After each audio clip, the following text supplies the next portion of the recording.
Ok, bonsoir chers amis, nous sommes encore là pour parler d'un autre thème, la grâce.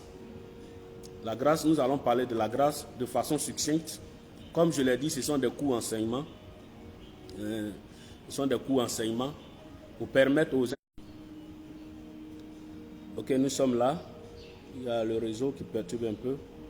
Mais nous sommes encore là. Je le disais, nous allons nous entretenir sur le thème la grâce. La grâce, qu'est-ce que c'est que la grâce? Et en réalité, la grâce nous introduit dans quoi? Nous allons prendre nos Bibles dans le livre de Hébreux, Éphésiens 2, versets 8 à 9.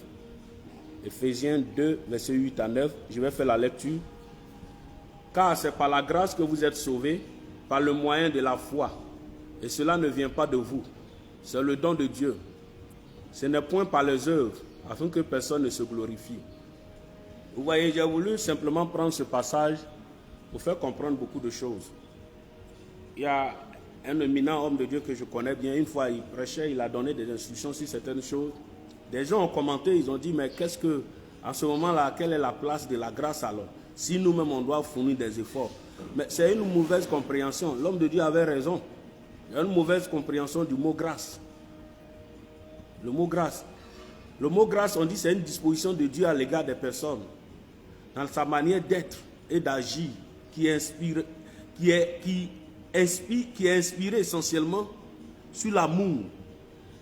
Et cet amour-là domine tellement que il donne l'occasion à chacun de venir, de recevoir de lui.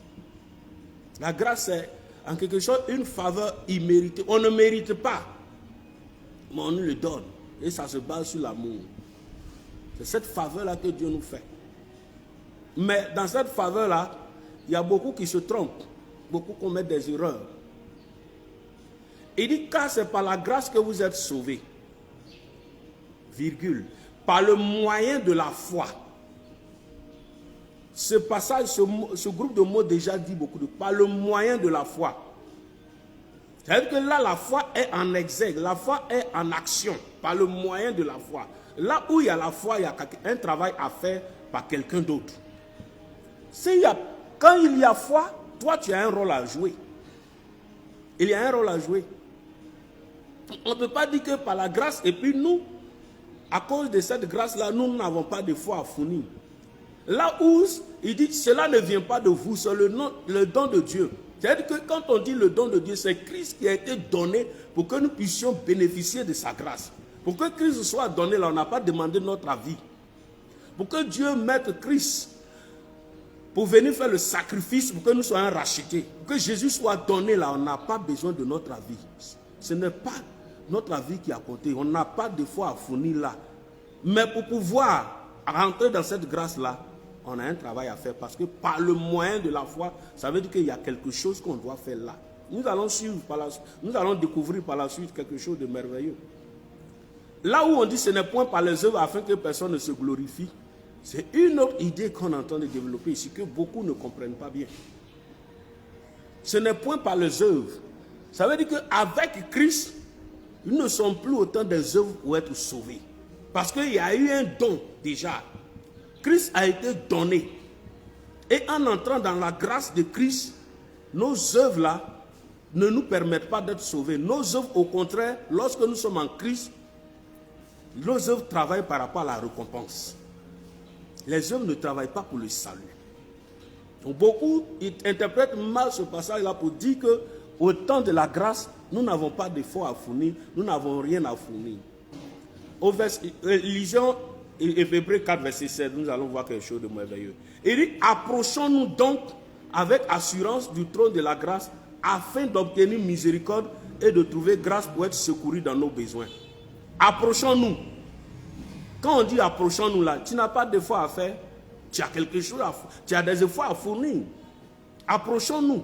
C'est-à-dire que la grâce a une certaine position de nous. Il faudrait que nous venions. Il faudrait que nous posions des actes. Il faudrait que nous posions des actes.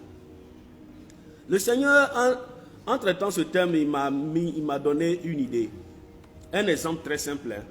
Voilà un éminent professeur en médecine qui offre des consultations et des soins gratuits dans son hôpital. Un éminent professeur en médecine, il offre des soins et des consultations gratuites dans son hôpital. Maintenant, pour bénéficier de ces soins-là, qu'est-ce qu'il faut faire? Nous savons que cet éminent professeur, il est déjà là pour traiter tous les cas, spécialiste dans tous les cas. Il a un hôpital, il traite des cas et c'est gratuit. Consultation, soins gratuits. Maintenant, qu'est-ce que nous devons faire? Premier, nous devons croire d'abord que cet homme-là, ce qu'il dit être là, il est vraiment. Croire que cet homme est vraiment ce qu'il dit être. Si nous ne croyons pas qu'il est vraiment un éminent professeur en médecine, son offre ne va pas nous intéresser. C'est la même chose. Si nous ne croyons pas, nous ne prenons pas Jésus-Christ pour ce qu'il est, quel que soit le salut, tout ce qu'on dira à côté de nous ne va pas nous intéresser. C'est le cas. Aujourd'hui, on parle de Jésus, mais il y en a qui passent. Il y en a même qui leur donnent des fascicules et des documents, des traités, ils jettent. Donc, ils ne reconnaissent pas cet éminent professeur en médecine selon ce qu'il dit qu'il est. Donc, dans ce cas-là, ils ne peuvent pas bénéficier de sa grâce. Est-ce qu'il va les attacher? Deuxième point, accepter de se rendre à l'hôpital. Il faut que la personne accepte de se rendre. S'il reconnaît que cet éminent professeur en médecine dit ce qu'il est, il faut qu'il reconnaisse d'aller à l'hôpital là-bas. Si la personne n'accepte pas de se rendre, il est avec son mal. Quoi qu'il soit malade, mais il est avec son mal. Mais la grâce est là-bas. Est-ce qu'il n'y a pas une grâce? La grâce a été donnée par ce professeur-là de soigner gratuitement tout le monde. Et tout le monde est au courant. Mais comme il refuse de s'y rendre, il se promène avec ce mal. Maintenant, quand il arrive qu'il part, il doit parler sincèrement avec le médecin. Il doit s'ouvrir entièrement au médecin. Ouvrir son corps au médecin pour lui dire des signes, pour lui expliquer certaines choses. C'est en fonction de cela, un diagnostic cohérent sera fait. Et à partir de ce diagnostic-là, il y a quelque chose qui sera tiré. Donc il faut parler sincèrement avec le professeur. Parler sincèrement avec lui. Parler sincèrement avec lui. Ça veut dire s'ouvrir à lui. Lui ouvrir ton cœur de façon véritable. Mais si tu vas, tu caches certaines choses, de la manière dont tu vis ton mal et puis tu caches certains. Mais il peut découvrir comme ça, comme il n'est pas découvert. Maintenant, si toi tu as mal quelque part, que tu caches ce mal, il ne va pas te forcer à traiter ou à guérir ce mal. Il y a ça. Tout ça, ça rentre dans le cadre de la grâce. Maintenant, vous avez fini ce point. Il faut aller aussi accepter de prendre les médicaments. Parce qu'ici, on parle de soins gratuits. Sinon, dans certains cas, quand ils te donnent l'ordonnance, il faut accepter, le diagnostic est fait, il y a une ordonnance qui est faite, il faut accepter d'aller à la pharmacie pour acheter des médicaments. Mais ici, le soin étant gratuit, les médicaments te sont offerts, mais il faut accepter de les prendre. Le Seigneur t'a consulté, il a fait son diagnostic. Il dit, mon fils, voilà ce que tu dois faire. Si tu veux être guéri. Il dit, moi je n'en veux pas. Je ne vais pas à l'église. Moi je préfère rester dans ma situation. Moi je n'ai pas besoin d'aide. Moi je n'ai pas besoin de ceci, cela. Pendant que la grâce est là, l'éminent professeur en médecine est là. Lui il est la grâce, il est là. Il t'offre de la possibilité de te soigner gratuitement, de recevoir tout ce qu'il faut. Tu refuses. Vous voyez? Ne nous laissons pas tromper par ce mot grâce là. Dans la grâce, nous avons des efforts à fournir. Nous avons des choses à faire. Maintenant, quand nous prenons les médicaments, là encore, nous pouvons mal les prendre si nous ne suivons pas la posologie ou nous ne lisons pas la notice. Parfois, les prédicateurs donnent la parole. Nous prêchons. Mais le message qui est donné, la posologie qui est donnée, n'est pas suivie correctement. L'auditoire n'est pas attentif. Les gens n'écoutent pas. Ils préfèrent faire autre chose. Utiliser les médicaments qu'on leur donne pour leur guérison là. Ils préfèrent utiliser autrement. Il va sans dire qu'ils ne recevront pas la guérison qu'il faut. Pourtant la grâce est là. Ok. Nous continuons. Maintenant que le mal aussi est connu, tu as pris tes médicaments. tu es guéri. Il y a des instructions que le éminent professeur te donne pour te dire, à partir d'aujourd'hui, il faut pratiquer assez le sport. Ou bien il y a tel aliment que tu ne dois pas manger, ou bien tu ne dois pas manger aux heures tardives, de peur que le mal ne revienne. La grâce est toujours là. Mais il y a des instructions qui t'ont été données. Si tu te lèves et que tu te vas manger, tu ne suis pas les instructions, que tu te vas manger les nourritures à des heures tardives, faire certaines choses, tu vas voir que le mal va revenir. Ça n'a rien à voir avec la grâce. C'est toi-même. C'est pourquoi d'ailleurs la grâce en Christ, Jésus-Christ notre grâce, et il est là. Le salut qu'il nous donne, et il est là. Il est prêt à tout pour nous. Mais malgré ça, il y en a qui meurent dans leur péché. Ce n'est pas parce qu'ils n'ont pas entendu parler de Christ. La grâce là, ce n'est pas pour les chrétiens, ce n'est pas pour un certain nombre de personnes. C'est pour tout le monde. Mais si tu refuses la grâce, tu ne vas pas bénéficier de la grâce. Et même quand tu as goûté, et qu'après que tu es guéri, et que tu retournes à ton ancien mode de vie, le même mal peut revenir. C'est pourquoi le Seigneur a guéri des personnes dans la Bible. Il a dit que va, ne pêche plus de peur qu'il ne t'arrive quelque chose de pire. Ça veut dire que moi, étant la grâce, tu as bénéficié gratuitement de moi. Tu as reçu ce qu'il fallait pour ta guérison, ta restauration. Mais si tu retournes à ton péché, retournes à ton ancien mode de vie, malgré que la grâce, je suis encore là, mais tu vas te retrouver dans les mêmes choses passées. La grâce de Dieu dépend tout aussi nettement pour l'homme de certaines conditions qu'il doit personnellement remplir. Nous devons comprendre cela. Il doit remplir ces conditions-là. Entre autres, croire, se repentir, se convertir, veiller, persévérer et lutter. Et lutter. Dans la grâce, qui a dit dans la grâce, non, il n'y a pas de lutte. Il y a lutte dans la grâce. Prenons 2 Timothée 4, verset 7. 2 Timothée 4, verset 7. Nous allons comprendre que dans la grâce, il y a lutte. Il y en a qui sont assis.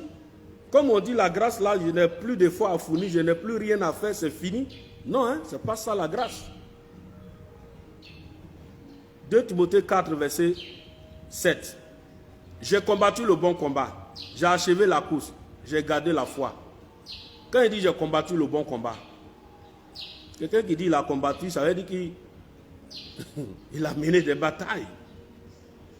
Dans un combat se trouvent des batailles âpres, dures. Certains même, souvent, parfois même, tu prends des fêtes. Mais tu tiens. Donc dans la grâce, nous avons des efforts à fournir. Nous avons des choses à faire. La grâce dépend, comme je l'ai dit, nettement pour l'homme de certaines conditions qu'il doit personnellement remplir. Il doit remplir cela.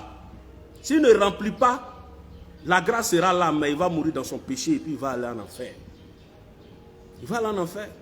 Quand Paul dit j'ai combattu le bon combat, j'ai achevé la course, j'ai gardé la foi.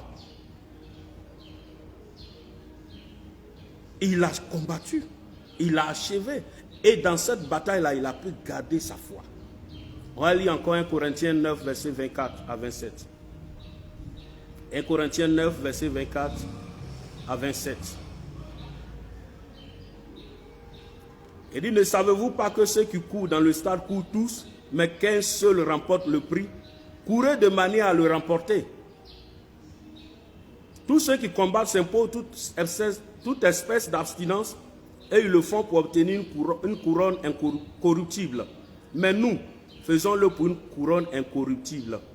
Moi donc, je cours, non pas comme à l'aventure, je frappe, non pas comme battant l'air, mais je traite durement mon corps et je le tiens assujetti, de peur d'être moi-même rejeté après avoir prêché aux autres. Parfois, il y a des personnes qui disent qu'on ne peut pas perdre le salut. Tu peux perdre ton salut. Tu peux perdre ton salut. Le salut qu'on a par la grâce en Jésus ne doit pas être un prétexte pour nous de vivre selon la chair. C'est pourquoi nous devons traiter durement notre corps pendant que nous y sommes, de peur que nous ne terminions pas mal, parce que nous pouvons mal terminer. C'est pourquoi on nous parle d'ailleurs de persévérance. C'est pourquoi on nous parle d'ailleurs de veiller. On nous parle de veiller. Parce que le diable rôde, comme il est dit dans 1 Pierre 5, 8. Et toutefois que nous aurons des possibilités de lui donner pour pouvoir nous maltraiter, de pouvoir s'introduire, pour pouvoir nous détruire, il va le faire. comprenons simplement que la grâce, parfois nous la comprenons mal. Dans la grâce, l'homme a des conditions qu'il doit remplir. Il doit remplir ces conditions-là, de peur que nous ne soyons pas rejetés. Nous ne passions pas à côté de cette grâce-là. Hébreux 11, verset 6. Or, sans la foi, il est impossible de lui être agréable, car il faut que celui qui s'approche de Dieu croit que Dieu existe et qu'il est le rémunérateur, c'est-à-dire celui qui récompense de ceux qui le cherchent. Que le Seigneur nous bénisse, qu'il nous aide à comprendre et à nous battre et à toujours demeurer dans cette grâce-là et à travailler à maintenir cette grâce-là aussi longtemps que possible pour ne pas que nous perdions. Parce que si quelqu'un te dit qu'on ne peut pas perdre, il n'est pas en train de t'aider. Parce que si tu ne travailles pas à t'approcher, à demeurer, à te fortifier dans le Seigneur, dans ta marche, tu risques d'arriver à un certain moment de mener le mauvais combat. Et tu peux perdre la foi. Et tu peux rater ton ciel. Quand nous lisons les écrits de Paul, il en a parlé. Il en a parlé. Il dit, Démas m'a abandonné pour le siècle présent. Beaucoup l'ont abandonné. Mais quand on lit dans le début du ministère de Démas, ce sont des personnes qui l'accompagnaient. Il dit, Alexandre le forgeron m'a fait beaucoup de mal. Toutes ces personnes qu'il a citées, c'est des personnes qui étaient engagées avec lui. Certains même, quand ils commençaient, leur foi était plus encore solide que certains aujourd'hui que nous connaissons. Mais ils n'ont pas pu tenir, ils ont abandonné.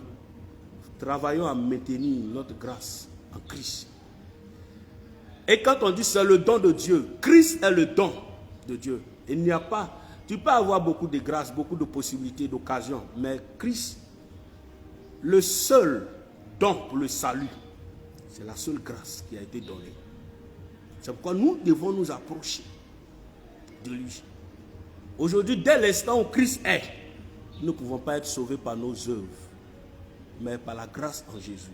Mais dans cette grâce-là, tu auras du travail à faire. Si tu te dis que tu vas t'asseoir à la maison, si tu te dis que tu ne feras pas des efforts, si tu te dis que même pour être guéri, c'est vrai, il peut arriver à un certain moment où le pasteur ou l'homme de Dieu peut venir chez toi à la maison. Mais il y a des cas où l'homme de Dieu, il organise un programme. Toi, tu y vas pour que tu reçoives ta guérison. Tu as fait un déplacement d'un point A pour aller à un point B. Tu n'as pas fourni des efforts. Il y a des cas où on doit prier pour toi. Le Seigneur te dit, lui, son problème est réglé. Qu'il aille chercher une âme. Ou bien qu'il fasse telle offrande. Oui, il y a des cas. Il y a des cas. Tu n'as pas fourni d'efforts. La grâce n'est pas là. Que le Seigneur nous bénisse. Merci de nous suivre et merci de comprendre cette portion de l'Écriture. La grâce, elle est en Jésus et elle est là. C'est l'occasion, le moment de s'approcher de lui. Tu as raté ta connexion avec Jésus. Tu as échoué. Tu as échoué. On te dira qu'il faut pratiquer de bonnes œuvres pour aller au ciel. Les bonnes œuvres n'expient pas ton péché. Les bonnes œuvres ne peuvent expier le péché. C'est en Christ que nous sommes pardonnés. C'est en Christ que nous sommes purifiés. C'est en Christ que nous sommes lavés. C'est en Christ que nous avons accès à Dieu le Père. Parce que son sang a coulé pour ça. Faisons attention. Que le Seigneur nous bénisse et que la grâce de Dieu soit avec nous. Nous allons passer à un autre point tout à l'heure, à un autre coup thème. Merci de nous suivre et que toute la gloire revienne à notre Seigneur. Merci.